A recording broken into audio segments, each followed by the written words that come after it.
Subscribe करें हमारे YouTube channel साधना gold को और पाएं वीडियो सबसे पहले। और हाँ, बेल आइकन दबाना ना भूलें। हम ये जानना चाहते हैं ये परीक्षित कौन है, इनको 7 दिन में श्राप किसने दिया, क्यों दिया, कब दिया, थोड़ा इनके बारे में भी आप बताइए। तो अब परीक्षित की चरित्र का वर्णन यहाँ पर हुआ है, महाभारत की कथा से चरित्र को लिया है। तो चलिए सीधा हरियाणा की ओर। यदा मृदकौरव सृजन्याम वीरेषु अथ वीर गतिम गतेषु, बड़े बड़े योद्धा वीर गति को जहाँ प्राप्त हुए, ऐसे महाभारत का युद्ध हुआ। दुर्योधन मारा गया और अंत में अश्वत्थामा को मंत्री बनाया।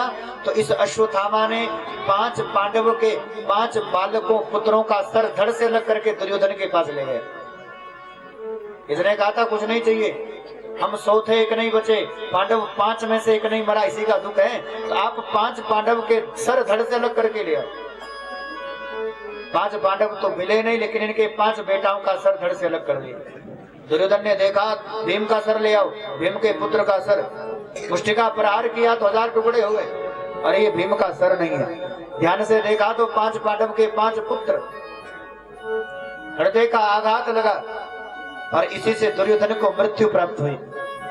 दुर्योधन भीम के मारने से नहीं मरा, दुर्योधन हार्ट अटैक से मरा। हृदय का आघात उसे ही कहते हैं अंग्रेजी में।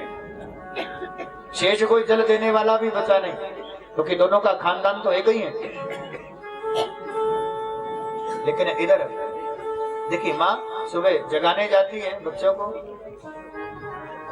बच्चों को उठाने गई तो धड़ पे सर ही नहीं है, खून की नदियां बह रही है, हृदय विदीर्ण हो गया। व्याकुल होकर द्रौपदी रोने लग गई।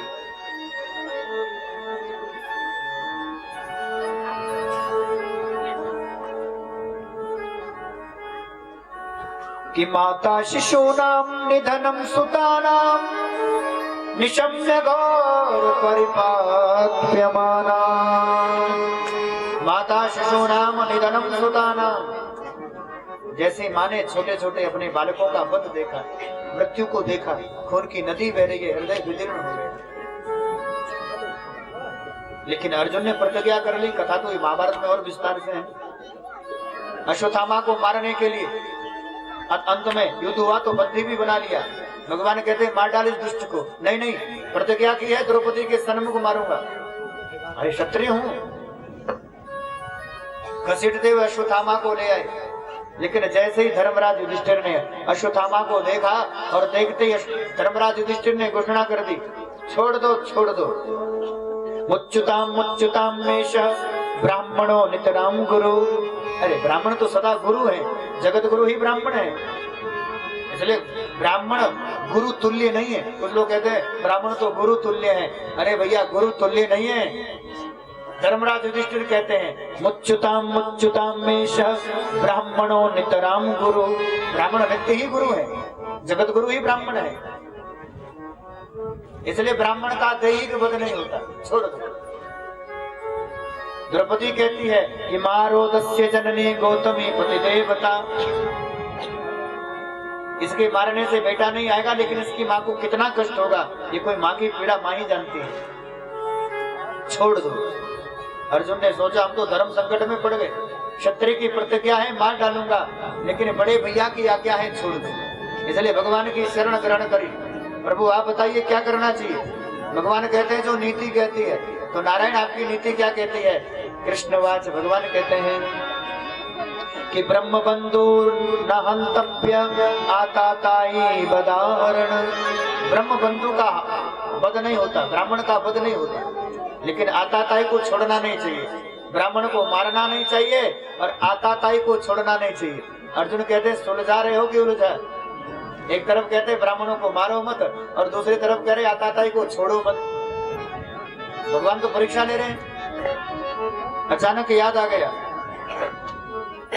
ब्राह्मण का दैहिक वध नहीं होता, लेकिन घर से धक्के देकर भगा दो, इतने में ब्राह्मण रोज मरेगा। जब तक अपना अपमान याद करेगा तब तक मरेगा। मस्तक की मणि निकाल दी, आधा सर मूंड लिया, आधी मूछ मूंड दे ली, धक्के देकर अश्वत्थामा को निकाला। तो अश्वत्थामा ने सबको मारने के लिए, पांडवों का वंश नष्ट करने के लिए ब्रह्मास्त्र उठाया। तो अब बचा कौन है शेष? अर्जुन के पुत्र जिनका नाम था अभिमन्यु, उनकी पत्नी जिसका नाम है उत्तरा, और इन्हीं उत्तरा के गर्भ में है परीक्षित। परीक्षित को मारने के लिए ब्रह्मास्त्र छोड़ा और उत्तरा ने सीधे भगवान के चरण पकड़ ली, जाकर बंधन विनती की। पाहि पाहि महायोगेन देवदेव जगत्पते नान्यं तद्वयं पश्य यत्र मृत्यु परस्परम्। पाहि मां प्रभु, नान्यं तद्वयं पश्य यत्र मृत्यु परस्परम। मैं मृत्यु का प्रत्यक्ष दर्शन कर रही हूँ, लेकिन नान्यम तद्भय, मुझे भय नहीं है। हम प्रार्थना करते मैं मरूं या जीऊं, लेकिन मेरे गर्भ की रक्षा करना। भगवान ने एक हाथ उत्तरा के सर पर रखा, अंगुष्ठायाम बनकर शंख चक्र गदा लेकर भगवान ने उत्तरा के गर्भ में परीक्षित की रक्षा करी। बोले परीक्षित जी महाराज की धन्य है उत्तरा और धन्य है राजा परीक्षित, जिनकी रक्षा करने के लिए ब्रह्मास्त्र से साक्षात भगवान, जो कभी गर्भ धारण नहीं करते, आज जिन्होंने उत्तरा का गर्भ धारण किया। ऐसा प्रतीत होता है उत्तरा का गर्भ नहीं, साक्षात वृंदावन हो गया।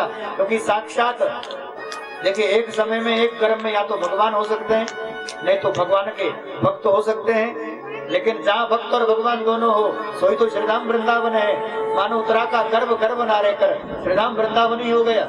ठाकुर जी अपने भक्त के साथ विराजमान है।